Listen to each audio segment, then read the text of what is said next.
à tous. Les émissions records de la France et de l'Espagne ont renforcé les craintes de contagion.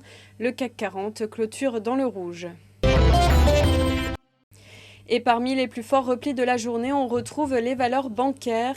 Fitch estime que les établissements américains pourraient être touchés par la crise de la dette. Et puis Moody's a dégradé la note de 10 banques régionales publiques allemandes, des éléments qui ont pesé sur le secteur. Les valeurs cycliques suivent la tendance à l'image de Vallourec ou Lafarge. Et puis EDF essuie toujours les plâtres de l'accord passé entre les Verts et l'EPS. Il prévoit la fermeture de 24 réacteurs à moyen terme en cas de victoire au présidentiel.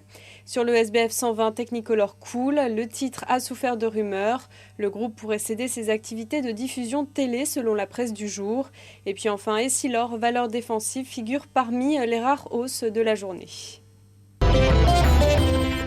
Je vous le disais, les émissions obligataires records de la France et de l'Espagne ont fragilisé le marché parisien ce jeudi. L'Hexagone a vendu pour un peu plus de 3 milliards d'euros d'obligations à 5 ans à un taux nettement plus élevé que celui du 20 octobre dernier. Et puis Madrid a adjugé 3,5 milliards d'euros de papier à 10 ans. Elle en espérait 4 milliards. Une opération réalisée à un taux proche des 7%, un record depuis 1997.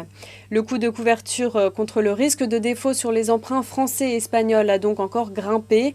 Les craintes d'une contagion de la crise au cœur du vieux continent se renforcent un peu plus chaque jour. C'est la fin de ce flash. Très bonne soirée à tous. Prochain rendez-vous demain dès 9h30.